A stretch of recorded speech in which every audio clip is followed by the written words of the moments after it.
I just did a video on McDonald's, the largest restaurant in the world.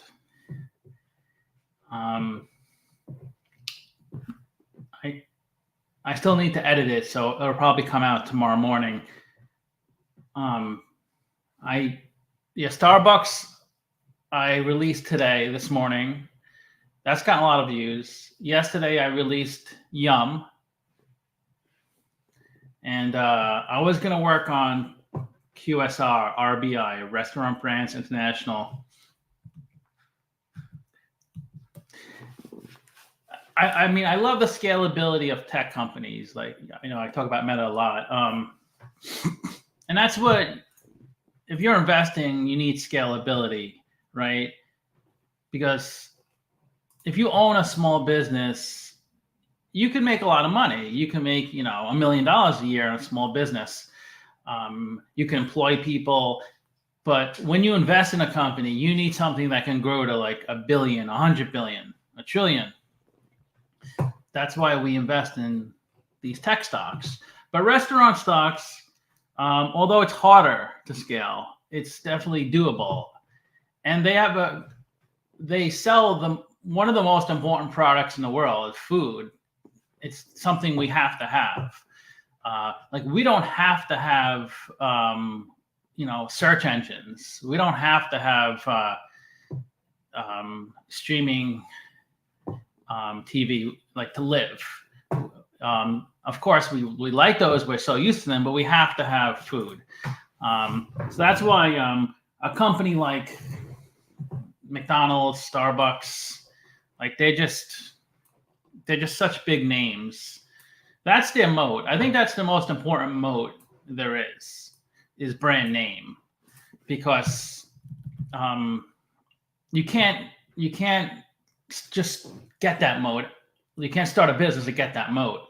It's impossible. It takes so many decades to build up to a brand name where it's recognized around the world. It's hard enough to get a name recognized in a city, let alone in the entire world. But McDonald's has done that, and Starbucks to a lesser degree. Because you can compete. Obviously, you would need a lot of money, but you can compete with any product if you have enough money. Like Berkshire Hathaway or Meta or Apple, they have hundreds of billions of dollars at their disposal. So if they really, really wanted to, they can compete on any product or service. Not that they will want to, because why would you want to waste your time trying to sell like cars if you're Apple, when you already have this amazing product that people love, the phone? They tried actually to do that, and they failed on the car. It was a noble try. There's nothing wrong with that. It didn't work out. I don't think Apple was looking to manufacture cars per se, even though they were trying to build a car. I think they were trying to come up with the technology to like sell to others, or come up with the infrastructure or ideas in order to sell to others. Because when you're Apple and making an enormous amount of money, manufacturing cars is probably not what you want to do entirely. You start doing that to get some type of recognition. Apple car. But I didn't really read that much about the Apple car. Let me know in the comments. Kyle, what's up? How's it going? Good to see you. I always get confused. Are you Dutch? No, you're Canadian. You're Canadian, right? So, because somebody with a similar name, it also starts with a K. He's Dutch. I can't remember his name. But you're Canadian, right? Kyle. Who's the other guy? He's from the Netherlands, Amsterdam. I can't remember his name. I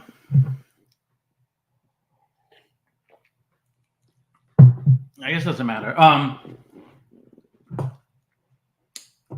Yeah, but I wasn't even following that Apple car. Like, I'm sure some people were who watch the channel, but I didn't even really when they announced they're gonna nix the Apple car.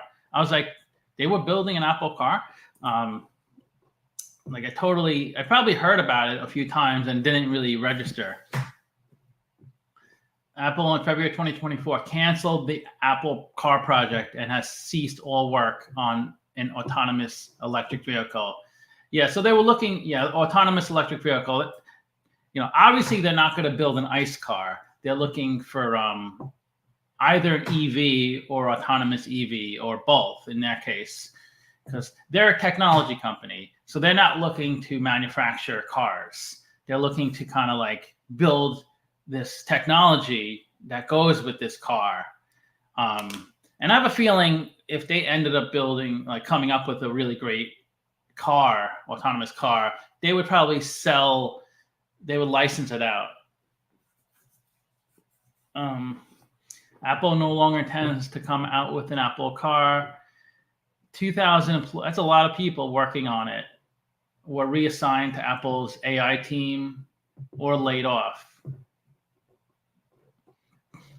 A look at the Apple's car history and the many changes in leadership and scope can be found in the Apple Car History Guide. I would like to read that. Where Apple Car History. So I'm not sure how this came up right now, Apple Car. But let me know in the comments if you want to talk about a particular company. We can do a DCF. We'll look at their financials. Google.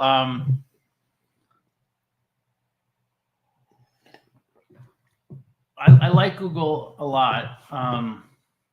Better than Apple. Google earnings slides.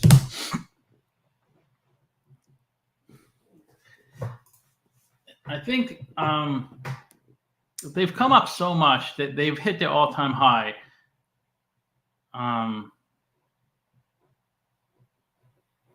Earnings release.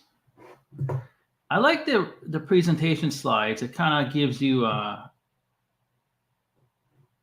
Do they have it here?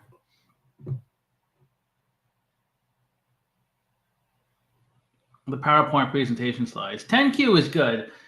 But let's see. I own Google, my wife's account. I didn't want to buy Google for mine. I guess I'm heavy Meta, and that's my tech play in my account. I think it's probably always a buy in my book. Alphabet, similar to Meta, it's always a buy. If you're a long-term holder. If you're short-term, I can't say it's a good buy at this point because who knows in 3 to 6 months, really on anything. But they have hit their all-time high, and there's usually some type of pullback. And if you're kind of looking for like within a 6-month time frame or less, 2-3 month time frame to buy and sell, there's probably some stocks that have a little more upside potential. As much as I like Meta, I do see some negatives. I see negatives with every stock, really. But you have to weigh the pros and cons, right? I don't think Meta is like a slam dunk as much as I love it. I think a slam dunk is like a stock like Exxon. Like there's very little risk with that stock. But with Meta, I see so much more upside potential.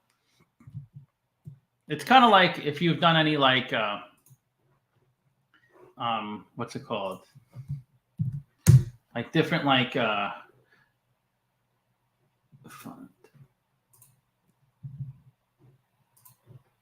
when you analyze a stock and you say, okay, like if I take Meta and I'm going to do like different variations of different models, like model, like I'm just kind of throwing out numbers, but this is probably in the range of what I would expect. Like if you did 5 scenarios on Meta in like 10 years, I think in scenario 1, and say like scenario 1 is the best case scenario, for instance, and there's a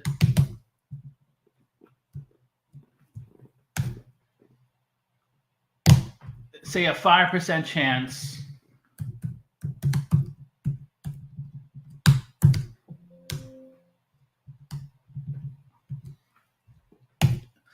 Dex, can't go wrong with Apple, Google, Microsoft, Meta, Amazon. They all have massive moats and pricing power. Like scenario 1,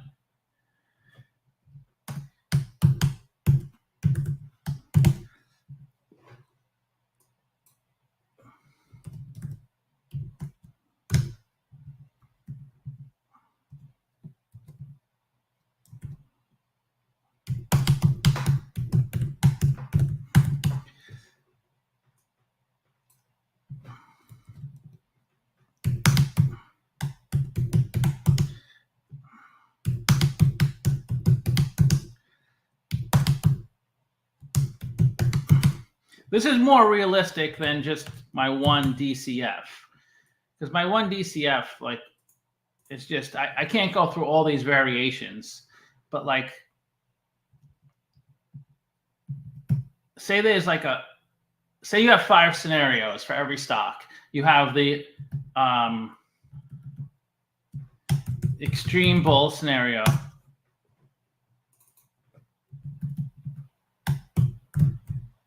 the slight bull scenario, the slight bear scenario, and the extreme bear scenario. And there's probably like, and these percentages would change based on the stock you're looking at. Most stocks would be in the 3 range. The bear bull scenario, like that's probably like my model is probably like a 3 model. Like it's kind of like a standard. So let's just say it's 60%.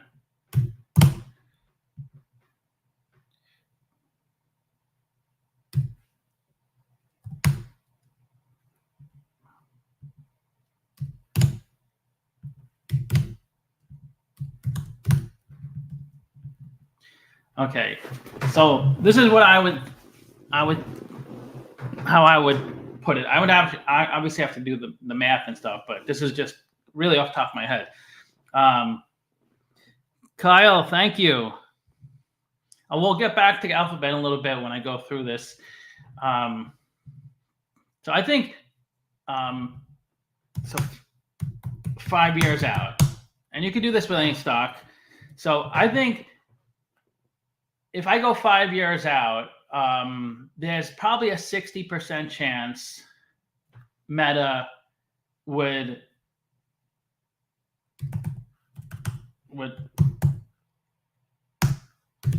triple in price, up 3%, 300%, 200%. It would triple from where it is now. So I think that's the most likely situation for Meta. I mean, it's already like tripled in 2 years or quadrupled in 2 years, but it was artificially low because the stock got pushed down so much. So it's already come up a lot. So if I would say if I ran the numbers, there's 60% chance it would triple in 5 years. So that's the most likely situation. But of course, that's not the only situation. There's a good chance. I think there's a 20% chance it could go up 400% in 2 years. And a 5% chance, although remote, it could 10x. I think it's definitely possible because Apple, I remember I bought it in 2007 and I sold it in 2020 at COVID and I 10x'd. And it was already like 200 billion when I bought it. So it wasn't like a cheap stock. Why do you say there's a 6% chance for that and a 20% for the more bullish scenario? Well, because it's just harder to 10x. I mean, tripling in 5 years, tripling an investment in 5 years. Like if you put $100 into something, and in 5 years I give you 300, everybody would put. If that was like. So it just gets more extreme if you do like a bell curve. It's just, especially where Meta is at now, it's such a high price. But you could find diamonds in the rough, and a lot of it is based on luck to triple, quadruple, or 10x or 50x your money. It's such an extreme situation to 10x within 5 years. And then I think it would be down, cut in half. For 5 years from now, it'll be half. So I think there's a 13% chance of that happening. Because I think there's more of a chance of it being cut in half than 10xing. Because 10xing is they'd have to be a 10 trillion market cap. I mean, that's pretty ridiculous if you think about it. And there's a 2% chance of it going down 80%. If stock prices are based on DCFs, is there any actual point in looking at? No, the stock price is not. It's based on a DCF. I mean, DCF is just a prediction of what the future will be, and no one knows the future. If you're looking at a bond with a fixed coupon, yes, you can do DCF, and you're pretty much guaranteed that rate. I mean, it's like almost a guarantee, unless the U.S. government defaults or something like that. So nobody can predict the future. Nobody knows the future of a company, of a stock. There are some stocks that are a little more secure in the future. Stocks that are generating positive free cash flow, and stocks that have consistent numbers. But like when you look at a stock like these tech stocks that are growing so much, there's not much consistency. They're growing and it's positive, so there's less downside, but there's no guarantee. But the thing with a DCF, even if you hit it on the nose, even if you predict it perfectly, you might have to wait a year or two, or sometimes 3, 4, 5 years for the market to catch up. Because a stock could go down like 70, 80, 90%, like Meta did. Even though the fundamentals say it should be growing, not declining. But it did come back, right? Meta came back to where it belongs. And a stock could go up 2, 3, 4, 5x, even though the fundamentals say it should be crashing. It's almost a bankrupt company. But it will catch up to itself. It's kind of like the PE. If a PE if they're trading at 5 times earnings, then people should pile into the stock, right? They should just buy the stock because it's such a good value. And if they continue this, if a company continues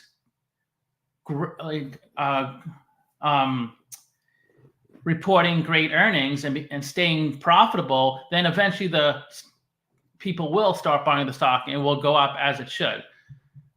But if a PE is like 100, then no one should buy the stock, right? But that's not true, because Tesla, Amazon were trading at 100, 200, even 1,000 times PE, and they grew into their earnings. They weren't earning that much money, even though the stock was so overvalued, but they grew into it. Tesla kind of grew into it. They started generating a lot of revenue, and the weird market moves away from intrinsic value opportunities in the market. That's what you kind of have to do. You have to, when a market is incorrect, at least what you feel is incorrect, then you should capitalize on that. The problem is the market is not the efficient market hypothesis. The market is not perfectly efficient, but it's pretty efficient. If you look at it in the long term, the market is usually, with exceptions, small exceptions here and there, like those AMC things, the market, is pretty good. The predictions are pretty close. When people were buying a ton of Amazon and a ton of Tesla before they started making money, they were pretty close. Of course, it got too out of hand with Tesla, and it got really high, the market cap. So there was a pullback to 500 billion. It was over $1 trillion at one point, but they still generated a lot of revenue and a lot of profit, Tesla. But I don't think they're worth $1 trillion. I don't think they've ever were, because people were just getting a little too crazy and a little too excited about Tesla. But they're not that great of a company. Amazon turned out to be worth it.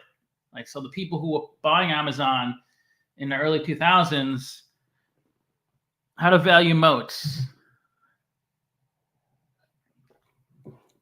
Yeah, I mean, it's hard. I wish I knew. I mean, I feel like I'm guessing half the time too. I mean, I'm trying to be an educated guess, but I mean, you don't want to be like most people who, if you go to like Reddit or Facebook and people talk about their portfolio and they go, how come I'm losing so much money? And all they've owned is meme stocks. I got AMC, I got NEO, and I was up like 200-300%, and now I'm down like 80% of my portfolio because they just buy meme stocks, what people talk about.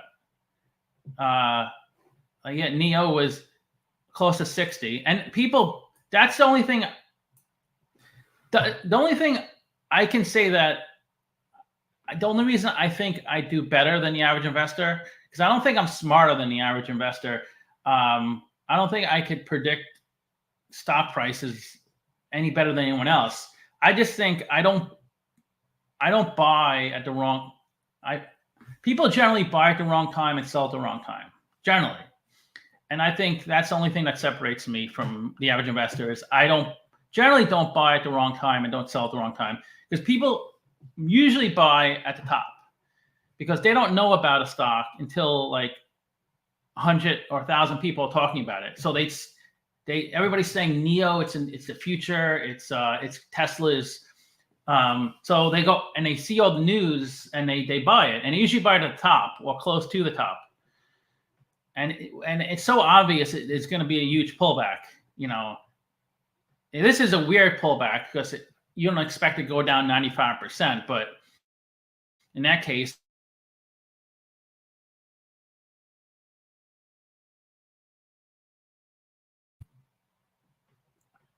they don't want to sell it because they're like, oh my God, I'm down 30%.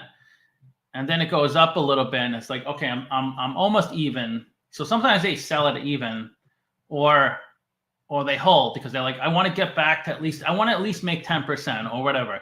And it keeps going down and they never could sell because it just keeps going down. And they like, I can't sell now. It was just, but that happened with Meta with me. I bought it at IPO, the very first day they started trading. And I remember the people in my office like, oh my God, you're so stupid. Why did you buy it? It's so overvalued, 100 billion market cap. And I was down 30% or 40% after a month. I bought it at 40. as soon as it started trading, the very first day. And that was in May 2012. So a month later, I'm down like 20%. Then I'm down like 10% the following month. And then at my worst point, so it was 3 months later, I'm down like, I guess, over 50% at my very worst. And most people would, if they don't sell at this point, they might sell here. Most people don't hold stocks for like even 6 months, and then it goes down. And then when it hits 40 again, after like 2012, so 15 months, it took me 15 months to break even. Most people would sell. They're like, I don't want to deal with this because it goes up and down. But I didn't sell. I mean, I ended up getting a 4x return. And I actually didn't even sell it. The only reason I got a 4x return, because I was just selling covered calls. I was selling covered calls every few months and just collecting some premiums, and it got called away. And that's the last time I sold a covered call, actually, because I was annoyed it got called away. I didn't want to even sell it. Stock picking is a full-time job for people who already have a day job. Indexing, yeah, just buy the S&P 500. I mean, I own a lot of S&P 500. That's probably like 20% of my portfolio. Can you teach us how to sell covered calls? Yeah. I mean, personally, I wouldn't do it. I made money. I lost money. It just, you usually don't get a good price. Can you give me, what stock do you own, Spicy Life? Or just pick a stock that you would possibly sell a covered call. And just remember, if you sell a covered call, you have to own 100 shares or more of a stock, because the way options work is that one option contract equals 100 shares. So you can't sell covered calls if you own less than 100 shares. Yeah, I personally, every time I look at the numbers for options, I'm like, I'm never getting a good price. It never seems to be worth it. And the only reason I was doing it, especially when I started trading, is just, it was fun. It was just different, and I was learning. Because the time you get called away, or the time you end up, it just doesn't seem to ever work out. Even when it works out, I only make like $80. And then I lose like $1,000 of potential upside.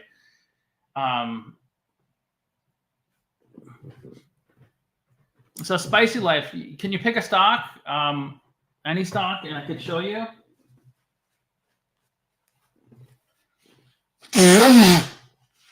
Well, I could just do it with Meta. But most people wouldn't own 100 shares of Meta, because that's, what is that? 100 is 44K. Okay, that's a better one, because the lower the stock price, the more likely you are to own a.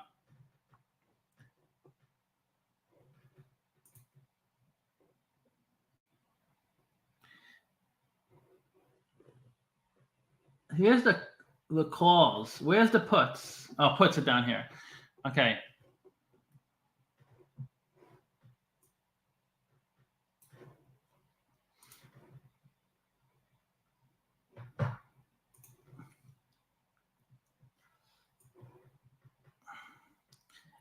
Implied volatility, volume.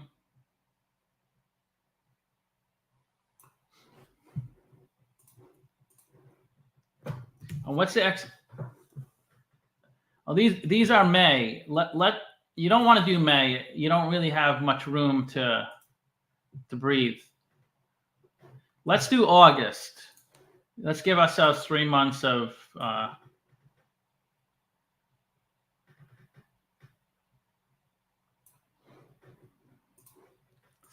these are good questions, because the best way to learn something is to explain it to somebody. Because even though I understand things, sometimes I don't do something for a year or so.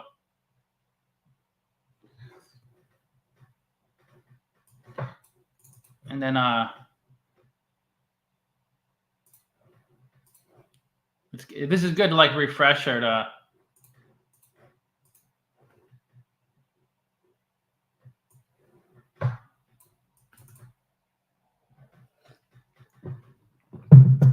yeah, thanks Lee for letting me know that. Sometimes the settings get screwed up. Okay. So I mean, the purpose of selling covered calls is to just make a little money. This is you generally want to sell covered calls when you think the stock's going to be pretty much flat. If a stock triples in price, you don't want to sell covered calls. You would lose out on a lot of upside. But if a stock is flat for like years, instead of making no money, you could make get a little return. Let's just say you own 100 shares of Intel.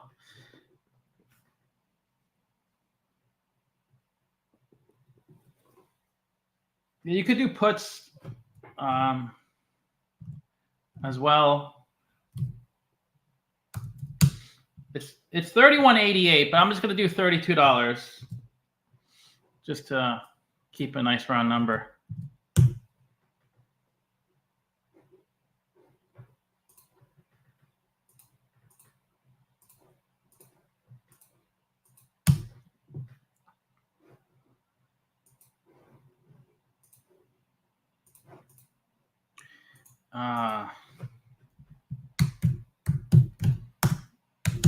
Okay.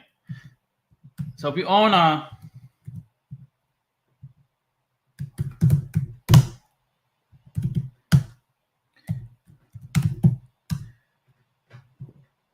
I hate the cents. I hate when people leave cents in.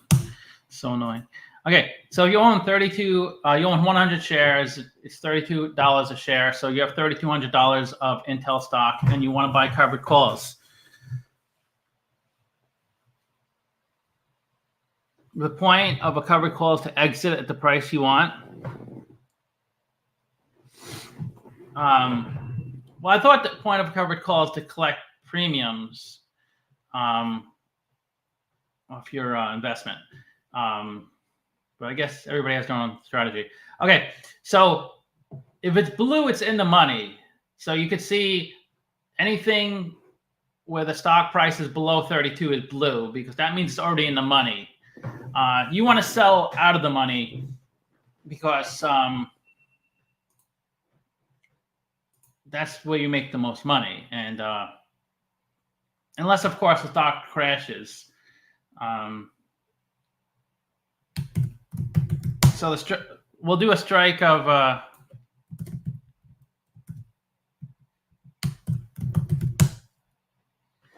we'll do a 40 right here. $40 strike price. And the bid ask is how much you charge. So that's like the premium. Usually you want to do between the bid ask. So this is how much you're going to charge the person who's buying the option from you. So you charge 50 cents, which is between the bid ask. And you're only doing one contract. So one contract is 100 shares. So the premium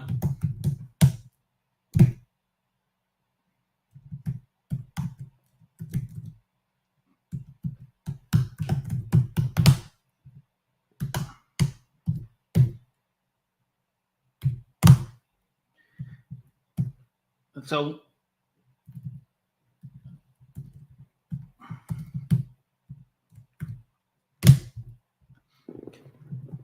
you're doing one contract, which is 100 shares. So the premium is this.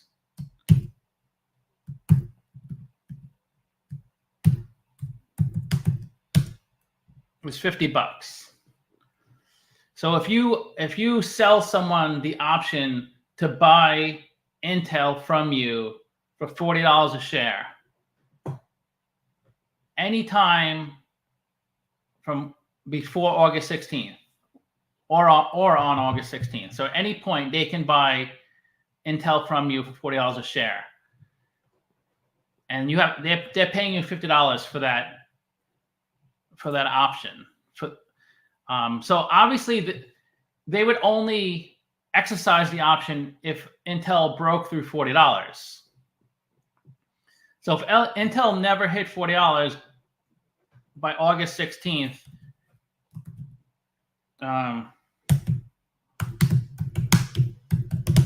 if they never hit $50, then they wouldn't exercise the option. You would just, if it never hit $40, they would never exercise their option. And you would just keep the premium. And that's the end.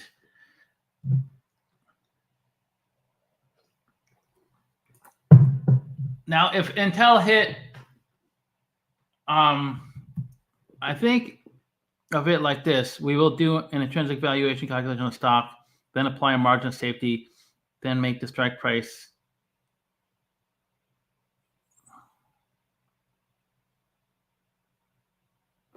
You should be a co-host, Doms. You seem to understand things pretty well. That would be fun.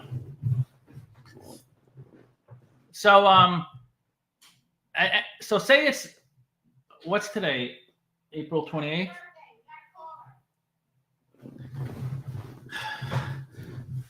So it could be like, if you sold this option, say today, you wouldn't, pretend the market's open today. So if anytime, like on May 8th, on June 7th, they can exercise the option. So say, for instance, it's July 9th, which is before August 16th. So they can exercise the option. And just say Intel hits $45 a share. So it's above the $40 price. So of course they would exercise. They don't have to exercise, even though it's higher. They can wait for it to go even higher. It's really their discretion. But they can exercise anytime they want.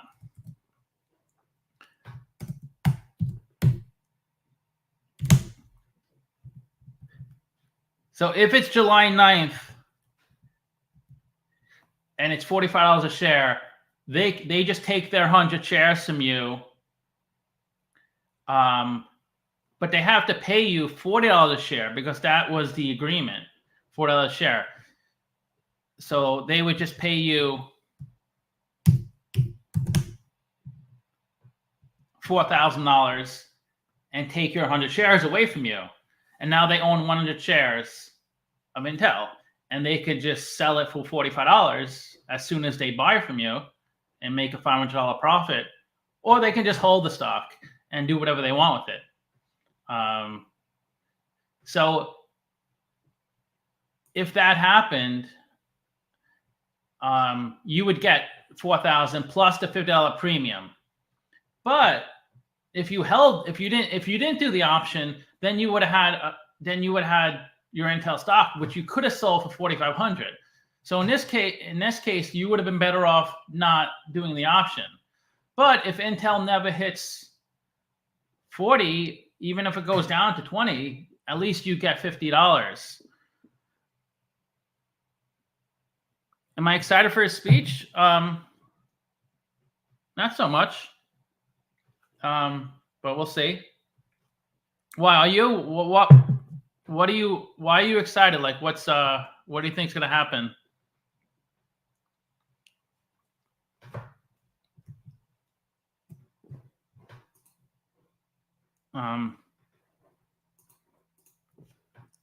I think interest rates are a big deal. Everybody's like pricing in interest rates cuts, which is why they think the stuff, which is why the market's been going up a lot. So is that clear? Does that make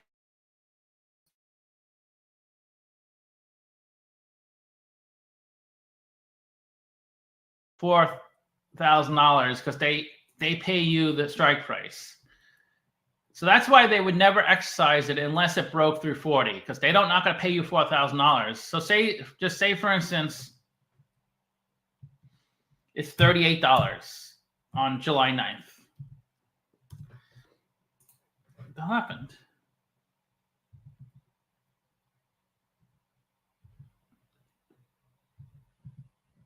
How come I?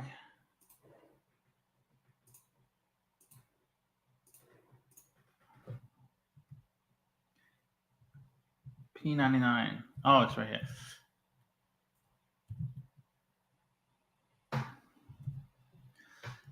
So if it's $38, they're not going to pay you $4,000 for the stock, because they could just buy it in the open market for $3,800. Why would they pay you? So they would wait for it to break through 40. So let's just say, for instance, it's $40.50. The stock price on August 16th. They would exercise the option because it's above 40. So they would pay you $40 a share. They would pay you $4,000, and then they would turn around and sell the shares in open market at $40.50 for $4,050. So in this case, you actually broke even. It didn't make any. It didn't benefit you to offer the option. No matter you're even on this situation. But if you didn't sell the option, you would not have gotten a $50 premium, right? So actually, it worked out for you. You got $50 more than you would have.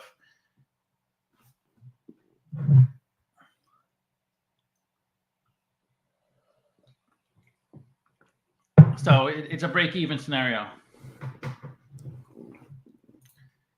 That's why it's not a lot, right? $50. It's not like that much money.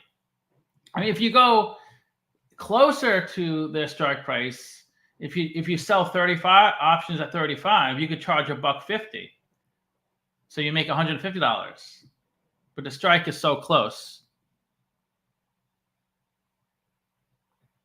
No, they're not. It's not free money. It's generally not. It's good to hedge. It's a great hedging strategy. If you're really, really long or really, really short, I guess, then you could play options just to hedge yourself. So it's kind of like an insurance contract. So if you have, say for instance, you have say you work at a company. This is a good example. Say you work at a company and they give you equity in the company, but it might not even be, you can't even sell it maybe. You have to be there for 5 years in order to get the. So every year you get $100,000 of company stock.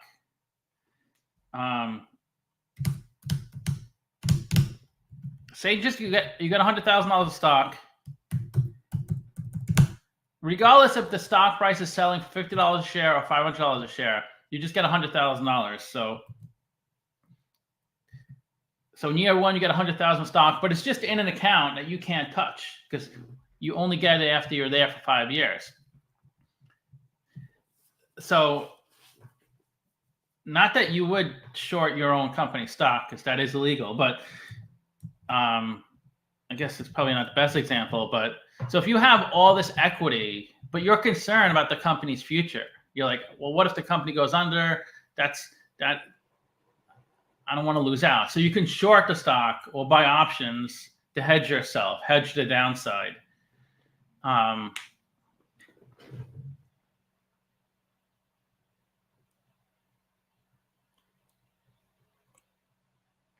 I don't think options ever really are smart, unless like I said, unless you just have to hedge your portfolio. I don't think it makes sense generally never makes sense to sell options from what at least mathematically. I mean, you might get lucky, just like if it's like buying a stock, you might get lucky that you put $10,000 into NVIDIA 2 years ago.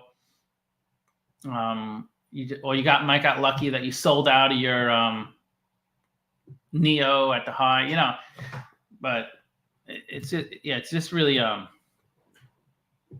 you just don't make that much money on the premium unless you sell it really close to the money. Let's just say you have 1,000 shares of Intel.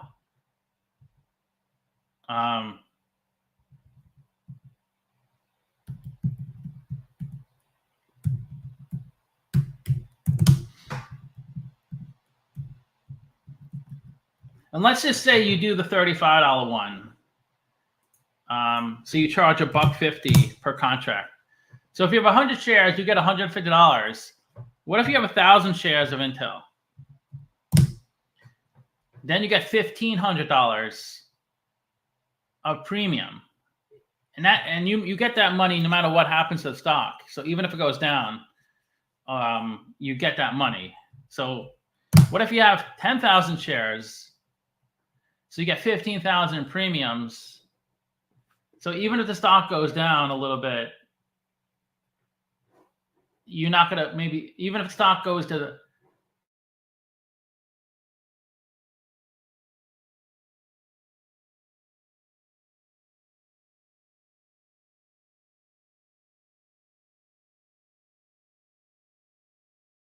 anymore. Okay. It's just really hedging your downside.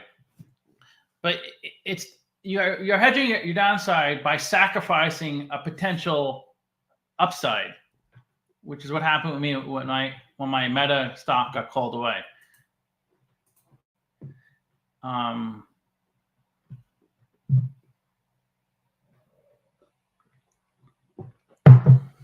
My favorite thing about options is that everyone only posts their winners on social media. Well, that's like with anything, right? If you ever look on social media, everybody's life is amazing. It seems like they're always on vacation. They're always like, everything's so perfect. But you don't show the 99% of the time where you're miserable sitting at home doing nothing.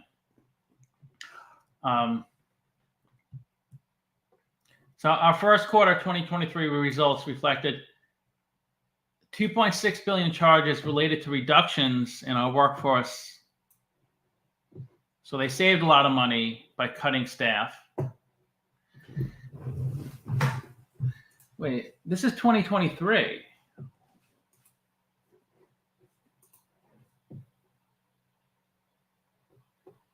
I thought we're looking at 2024. Oh. Okay, here we go. Last February, I was down 62% on 2 years ago on stocks. You could, however, you could make a lot of money on options if you, instead of selling,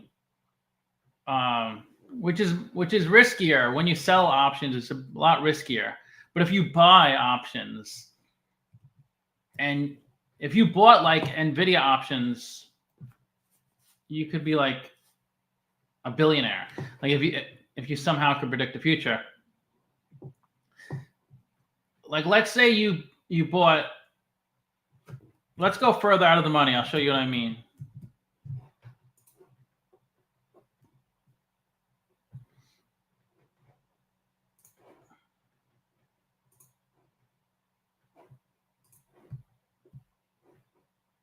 God, what the hell?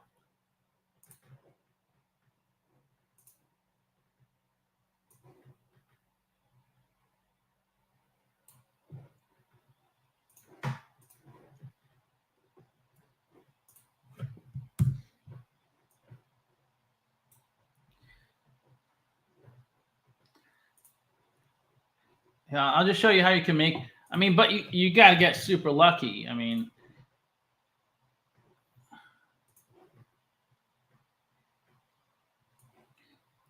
let's go far out of the money.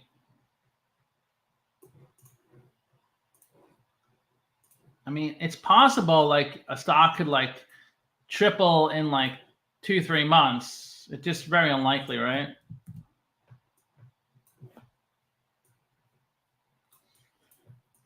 Buying options, you can make a lot. Like let's just say you bought, it's the same thing, the August 16th.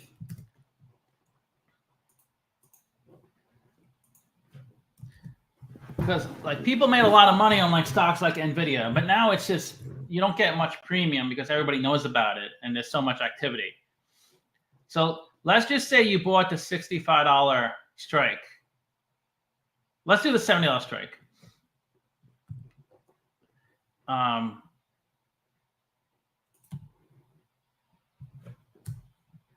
So you got to get super lucky. The stock has to more than double, right? So say you bought the $70 strike, and let's say you got it for a penny. So you got,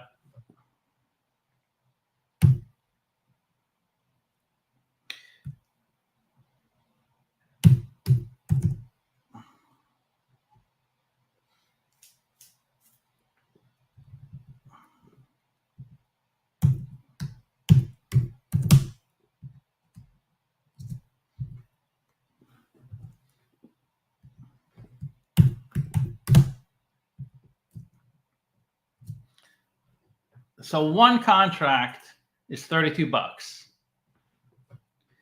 So one contract. So for $32, you can control 100 shares of Intel. It's a lot, right? Because that's $3,200 worth of stock, and you only pay $32 for it. But the strike is 70. So if it never hits 70, even if it doubles, even if it goes to 64, you don't get anything. Because it has to hit 70 for you to exercise the option. So let's just say it miraculously gets to 80.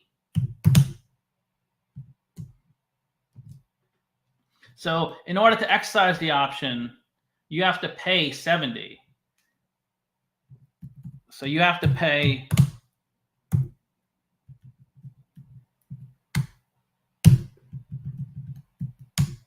$7,000 to exercise your option.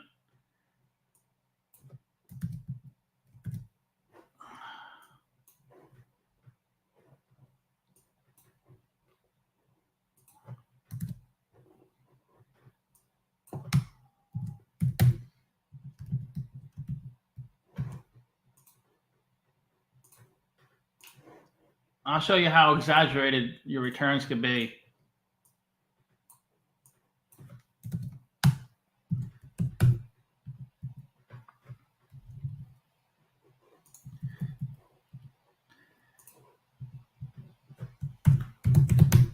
So your profit would be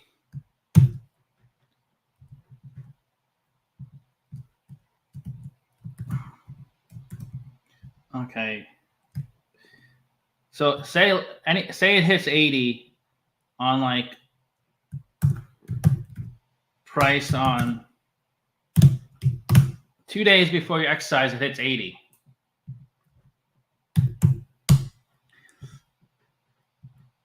But you pay 70 because that's the contract.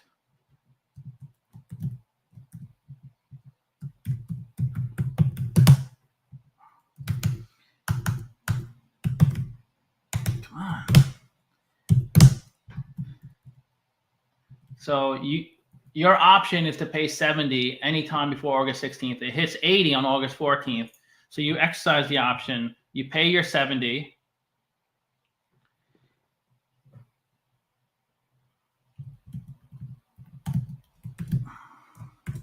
Come on.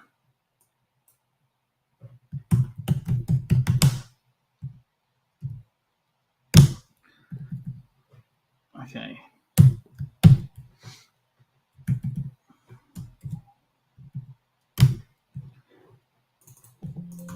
Come on.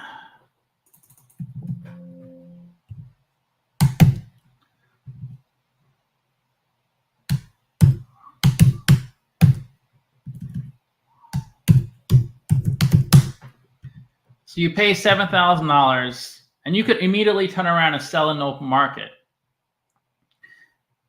So that's what you do. You sell it in the open market.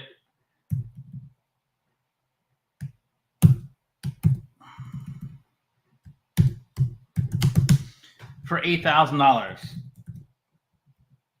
Profit.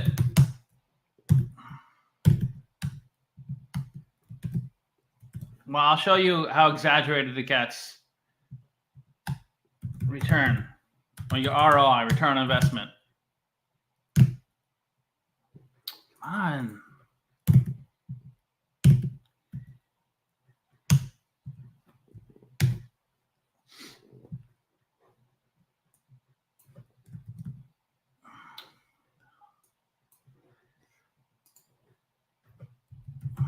Come on, why does it take so long? You have to build in your premium too, which is nothing, but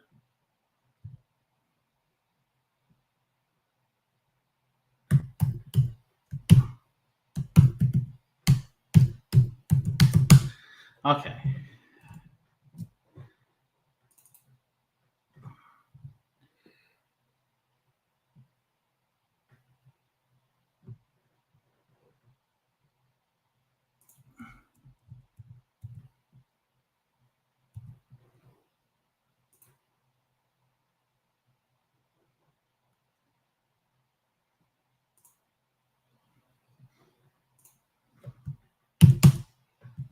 Okay.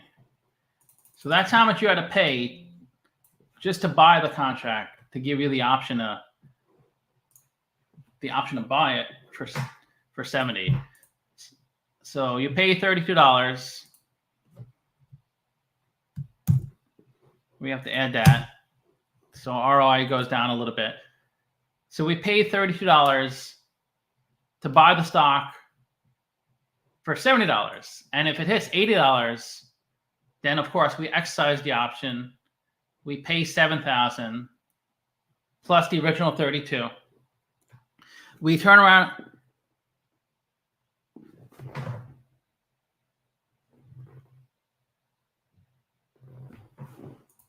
We turn around and sell in the open market right away. I mean, we could hold it, but just for the example, it makes sense to sell it. We sell it for $8,000 because that's how much it's trading for. We get a profit of $968, $1,000 on the stock sale minus the $30. So our return on investment is 13.8%. That's pretty good, right? For 3-4 months, a 13-14% return. That's like 50-60% annualized. But $32 is not a lot of money, right?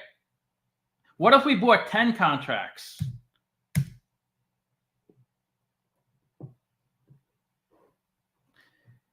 Oh no. Oh, the ROI is based on the 32. What am I doing? It's not based on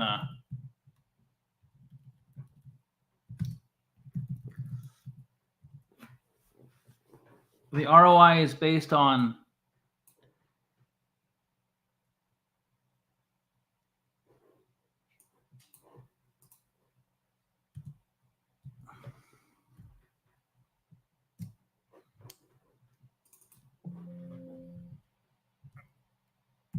okay.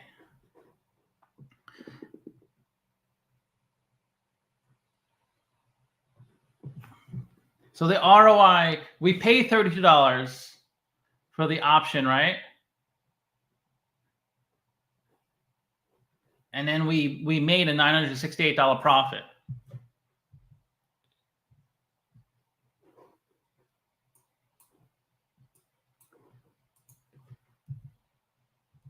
So we 30x our return. But $968 is not like a ton of money. It's nice. A 30x return is great.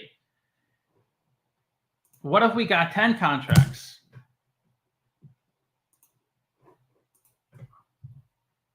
It's still the same 30x return, whether it's one contract or 10 contracts. But now we have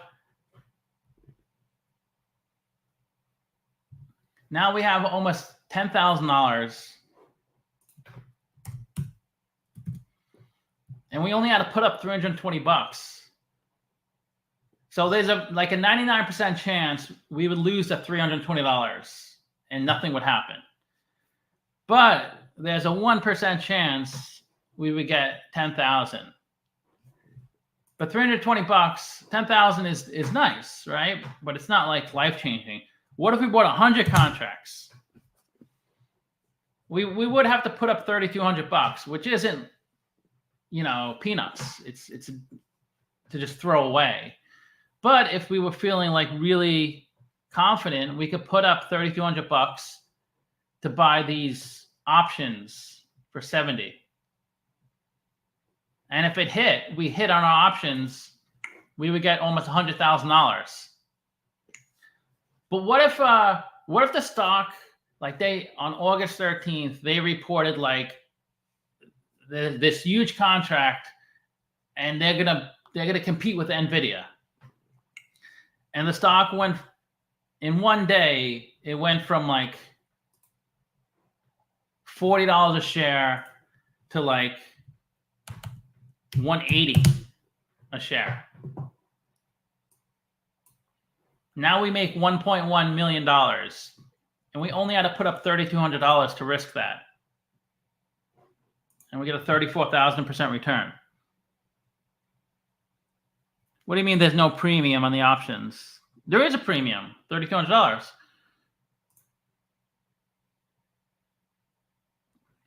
Yeah, exactly. It's just like a slot machine. You put a quarter in, you could win $100,000 or $1 million. It's just so unlikely. Well, a lottery ticket too. Like you can play a lotto. Options is similar, but if you have a lot of good information, like you could have with NVIDIA before everybody found out about it. Like if in like 2021 or something, you bought options for like the following year, way out of the money. You could pay a penny per option contract, like in this case. And it's not like impossible, like for a stock to go from 32 to 180. Especially Intel, they were at that level at one point. If I could go back, if I have all the information I have now, but I could go back 2 years, I could make like hundreds of millions of dollars on options.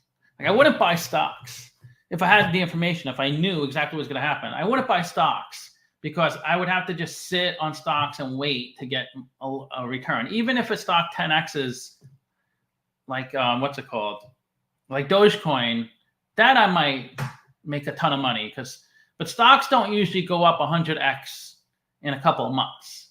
But with options, you can do that. Spicy, good. But it's not super straightforward. So you should probably try to do an option contract out of the money. But once you understand the nuances of this stuff, and then it'll really click. But I'm glad you learned something.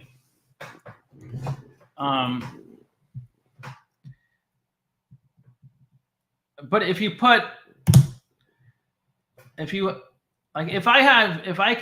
I knew the future, like I went back 10 years and I knew the future, and this would be a similar situation with NVIDIA. If I knew the future and I knew NVIDIA was gonna 10x in 6 months, and no one else knew it.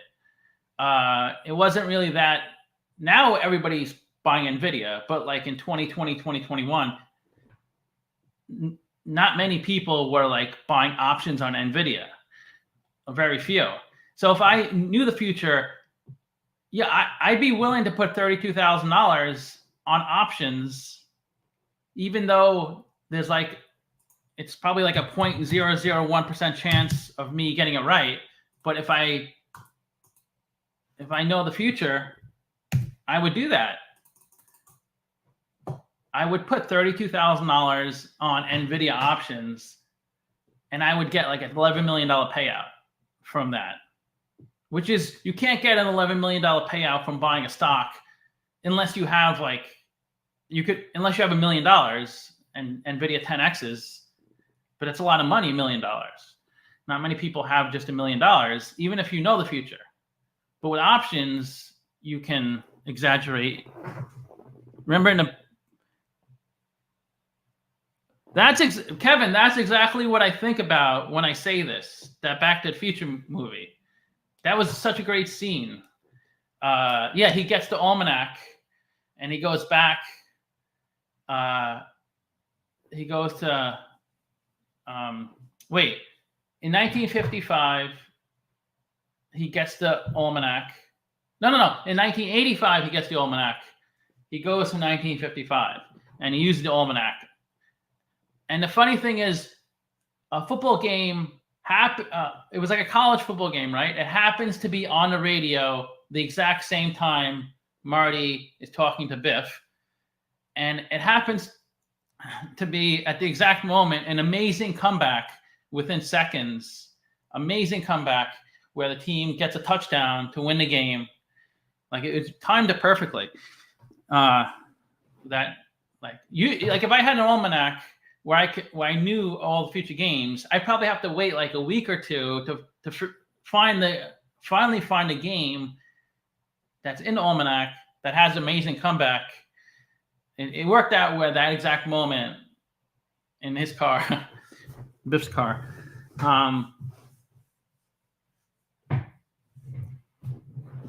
Yeah. So like if I could go back 20 years with the same information I have now, like I could be a trillionaire. With options, or with like things like Dogecoin that went up like 1,000x.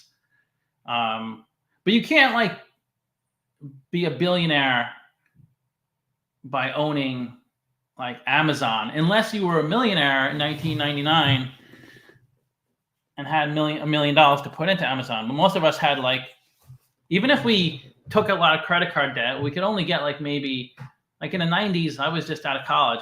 Even if I took a ton of credit card debt and borrowed all the money I could borrow, maybe I could get $50,000 scrounged up, because no one's going to give me like $1 million because trust me, I know the stock will go up. So, okay, here's $1 million. No one's going to give me that. Maybe like my mother would give me 5,000. He buys coins in advance and pumps them using X. Okay, well, I have to go to brunch, my wife's birthday. I'm going to meet some friends. So I was going to ask,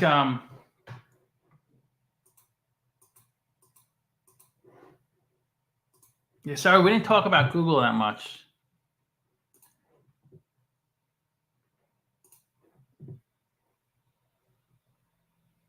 Oh, Dom, that was you, Dom, who asked that question.